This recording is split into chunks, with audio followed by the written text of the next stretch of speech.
Happy Monday, everyone. We're back with another week of AKP Sports Talk. As always, I'm Ari here with Korea. It was quite an eventful weekend across pretty much all sports, from Friday, Saturday, Sunday. I guess we'll get right into the recap with for you, Korea. How did you do this weekend across your bets? Yeah, no, we had a very loaded weekend. We're gonna start with Friday first, obviously. And you know what? We're gonna call it a nice 2-2 day. Obviously, Dayton, that was a nice win to see. Obviously, that was a close one on the money line, and then Providence was so close, and then their best guy fouled out with 30 seconds left, and as soon as I came into overtime, I knew Providence was gonna hang on. So obviously, that was nice. That was obviously a close win, but Providence just kind of choked in the end. K-State got the win, so that was 1-1. And then Colorado. Look, it was. I feel like I'm happy and sad at the same time. Like Colorado plus 4 didn't hit, but it's like you see who won. It's right next to but that's for the other sport, obviously. But yeah, Colorado. That was great to see. I really I guess really expect Wazoo to come out like that at all. So it was great to see us actually perform well on our final home game of the season. But tough break to see another loss. But then we bounced back with Houston -9.5. That was very sweaty, but they did get the 10-point win. I think it was an 11-point win on that Friday night against Utah. So that was a great win there. And then going into Saturday, look, the lines were a little shaky, and I didn't know how big of an underdog Wazoo was going to be. I just thought they were going to have a good game, Mississippi State, and they did. But they eventually did have a bigger loss than anticipated. So that was a tough bet. I did not know how good this Mississippi State team was. I thought they were a borderline NCAA tournament team, and they looked like it. So that was a tough loss. We're not going to get into the Oregon game. That was 3 turnovers. You're not winning the game if you turn the ball over 3 times at home. Really bad. It was just a sloppy game from both sides. We didn't see Penix play that well, but obviously they depended on the run game when it mattered, and just the fact that it was pouring rain and sideways. It was just one of those games where you can't really say either team deserved to win just because of how sloppy the game played. But when push came to shove, in the end moments, UW did get the win, so that was a tough one. Oregon State was looking pretty good, throughout that game, just kind of back and forth. They're keeping it really competitive and close, obviously, with their run game with Damian Martinez. But, obviously, down the stretch, that Penix and O'Dunes duo is one that I'm not going to be excited to watch on Saturday. So, yeah, that's pretty much what it is. Just UW's offense coming in clutch when it matters. It was tough to see, but I'm not gonna bang myself too hard. It was a really good game. If you guys did not watch it on that Saturday night between UW and Oregon State, Kansas plus 9.5. That was a great winner right there. It's a nice system play right there. We talk about home rivalry. We're gonna be talking about this week. Obviously, with week for college football, it's a system, home dogs and in-state rivalries. Great than 6, you may come at that. And so Kansas obviously playing at home against K-State, and I thought they were overfavored. They only won by 3, but that was a good game, especially since Kansas was down 2 starting quarterbacks. So that was a great game to see. So a 1-3 day on Saturday, but one of them was a line that I didn't really get Saturday morning, and then the other one was just a tough beat because of a sloppy weather game. So you take what you can, and then Sunday. Don't get me started with yesterday. First, the Seahawks date. The Steelers. You know what? At least Vegas and Miami went under. That was looking a little sweaty, when Vegas was starting to drive down the field. But obviously, Jalen Ramsey shut that down with that game-stealing interception for that undershin.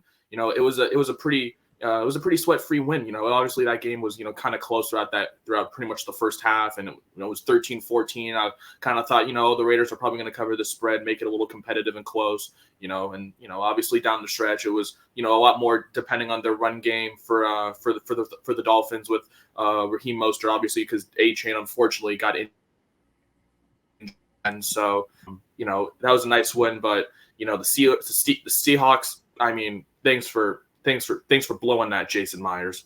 And then obviously it came out after the game that there was a communication issue with Gino and Pete Carroll, and on that final drive when he was handing the ball off to Charbonnet for no.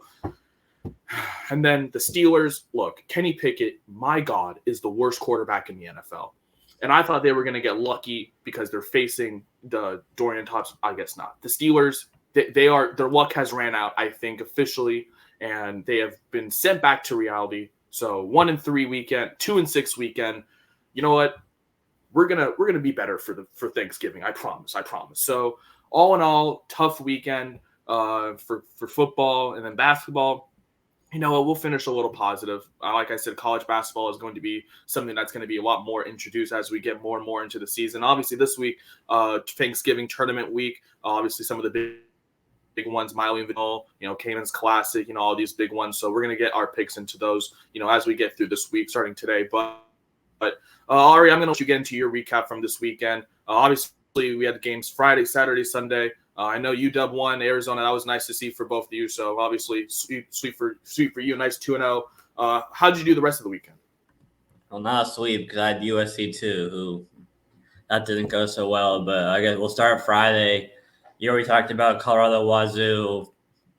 I knew, first quarter. That's one of those games where the first quarter, it's over. Like when I watched Shador against Arizona the week before, he was looking to run the ball a lot more, which was what I was expecting to do in this game. This game, for whatever reason, he's trying to sit in the pocket more behind, what's been the worst offensive line in the country for pretty much the whole season. And obviously that didn't work out. He got hurt twice.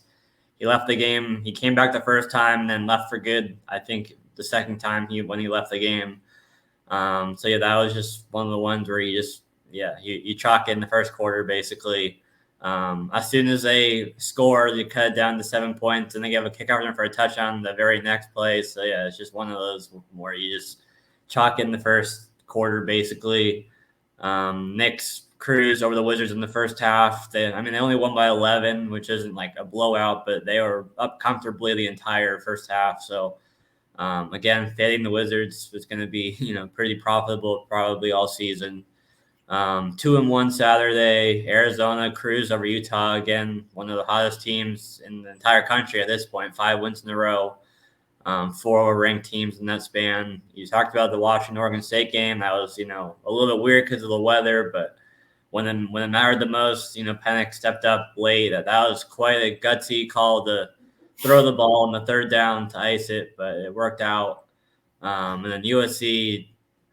I don't even know what to say against UCLA, a team that scored, I think, 7 points against ASU the week before, and UCLA scores, 30 plus in that one. So props to UCLA for showing out in that, rivalry game.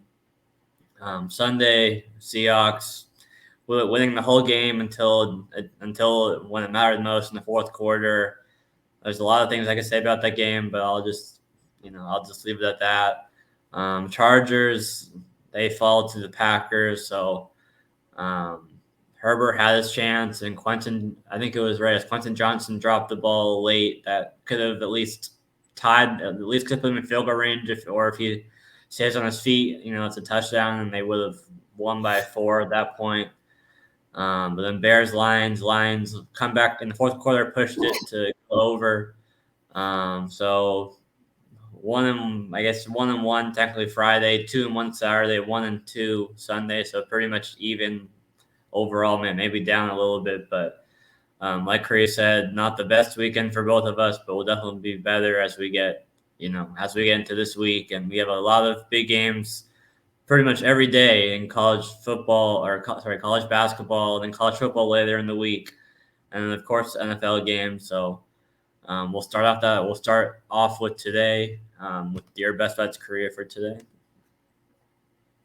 Yeah, I already mentioned, we get into a big week. Obviously, we have Thursday night. We have Thanksgiving football. We have a Friday, Black Friday game. We have rivalry week in college football, Thanksgiving tournament week for college basketball.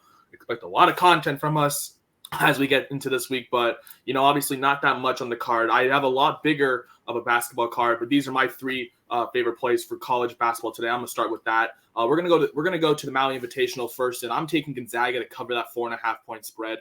Look, I think this Purdue team is coming in a little overvalued. I don't think Purdue is 5 points better than Gonzaga right now, especially on a neutral court.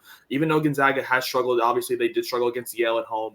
I still like this Gonzaga team. They do have the size with Ike to match up with Edey inside. And I think it's going to be a problem for Edey because this is the thing with Purdue. Once you neutralize Zach Edey, they cannot play offense. And Gonzaga, they have those options. They brought in Nemhard in the portal. Obviously, they lost Venters at the beginning of the season. They still have Ike who can shoot nice somehow.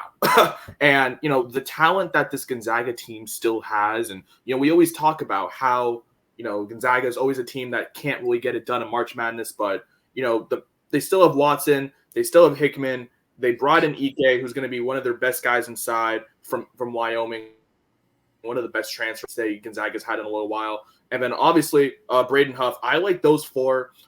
They have diversity when it comes to when it comes to Gonzaga's offense. Now obviously Steele Venters, the transfer from Eastern would have been the fifth and completed piece. I feel like they could have propelled themselves into the top five. That's why Gonzaga is such a big underdog in this spot, losing him for the season. But I still like him in this spot. I think Purdue's overvalued, even though they're the number 2 team in the country.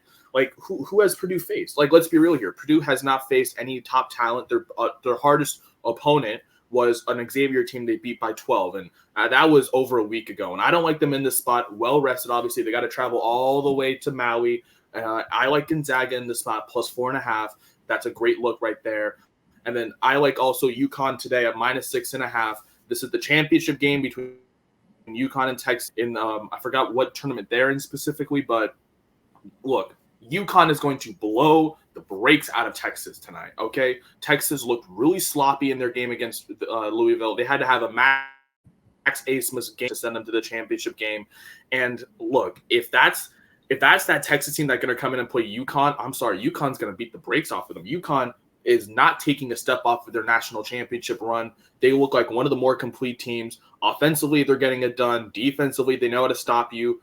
It was pretty close with Indiana throughout that first half. I think it was yesterday.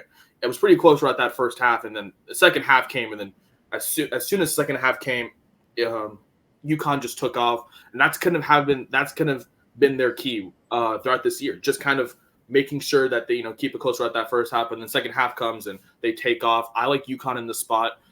Texas is not that great. I feel like they definitely got exposed yesterday, especially in a really bad shooting game for them.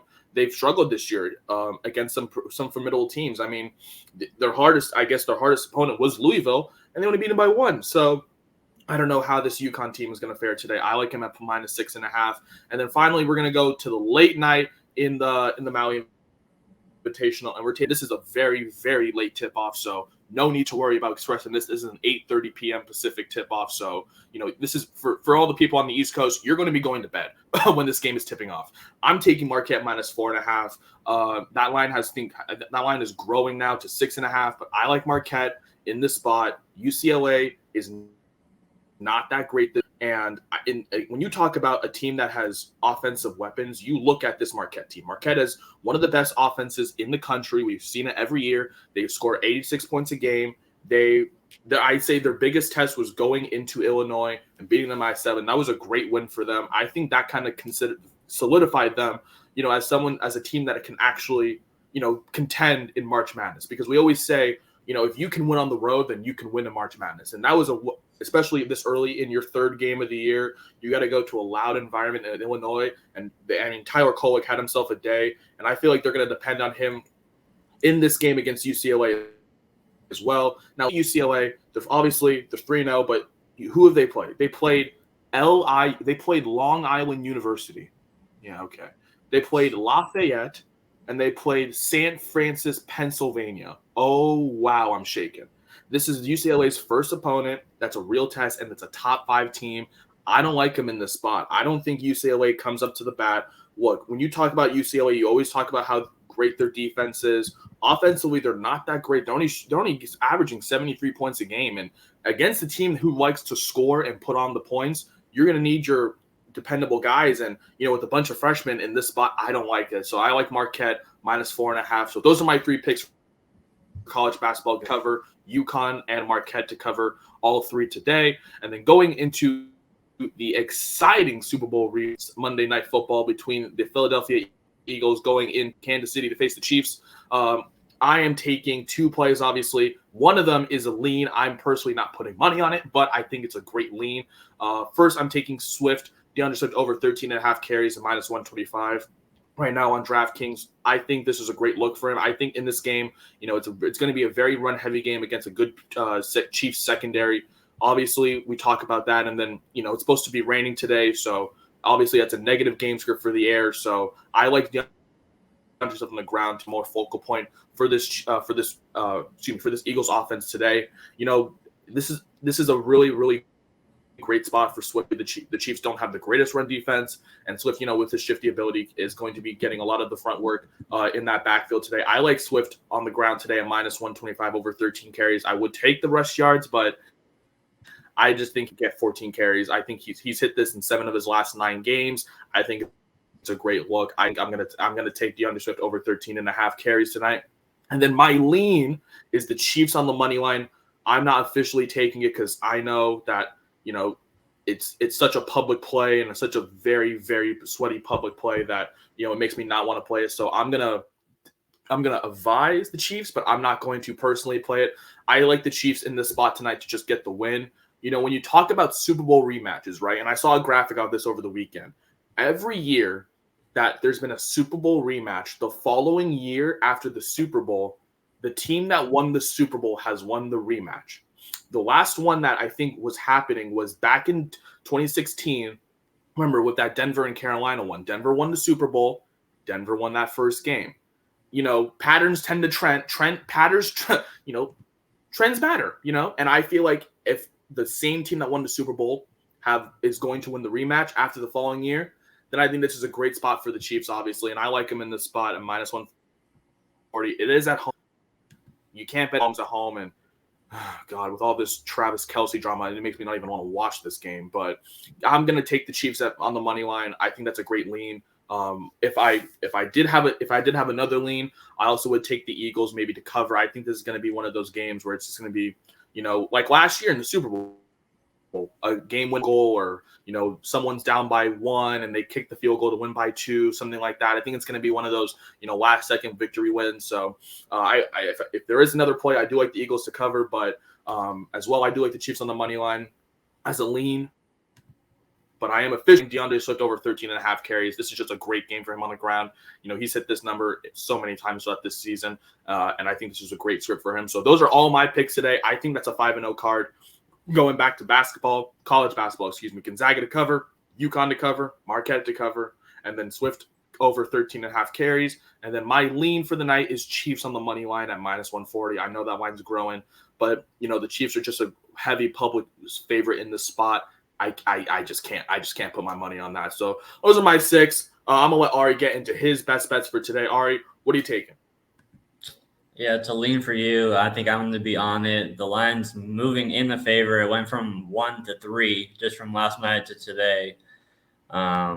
Usually when it's within 1 to 3 points of the spread, I usually just take the money line and be safe at that point to avoid any sort of, like you said, they could win by 1 or 2. I think it's going to be a fun game, like we saw in the Super Bowl last year. But I'm taking the Chiefs at home just to win. And then the Heat, a rematch against the Bulls, that they played on Saturday. The Heat were up 22-1 in the first quarter.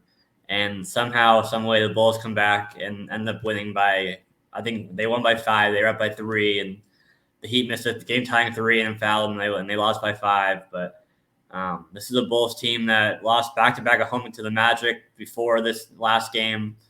And then, when you're down 22-1, you're going to lose most of the time. This happened to be one of the times that they came back and won. But I like the Heat here at basically even money. They're like a 2-point favorite. So I'm sticking the Heat on the money line. They're at 1.5, I think. So Heat and Chiefs both to win straight up tonight for me. Yeah, as you mentioned for the Chiefs, all of the trends are pointing in the Chiefs. You mentioned the line is growing as well. So, further evidence that, we are both probably going to be on the Chiefs tonight. But obviously for Ari, he's going to be playing it for me, more of a lean. And then The Heat, obviously, you mentioned, I did see that game on Saturday. They were up 22-1, and then somehow, some way, they the Bulls just come back and win by 5. And this is obviously, it's one of those games where it's one of those where they play back to back in the same city and stuff like that. So I do like the Heat tonight to get the bounce back in this spot. Obviously, you mentioned they were up. I mean, if you're up 22-1 in any game, if that's basketball, you would probably think the team that's up 22-1 is going to win the game. So I like the Heat in this bounce back spot for you as well. So Ari's 2-piece, Chiefs and the Heat, both on the money line tonight, separate plays. And then mine, going back to my 5-piece, I have Gonzaga, I have UConn, Marquette, Swift over 13.5 carries. And then my lean is the Chiefs on the money line. So technically my 4 plus 1 lean, those 4 and the Chiefs on the money line. I think that's a 4-0 card for me and a 2-0 card for you, Ari. Let's have ourselves a day. Once again, you can find all of these plays posted down below on our Twitter, AKP Sports Talk, and you can find our full card down below later. But that's going to do it for another episode of AKP Sports Talk. That is Ari. I'm Kariwu. See you guys tomorrow for our full recap of our best bets today and get into some best bets for tomorrow. See you guys. Have a good day.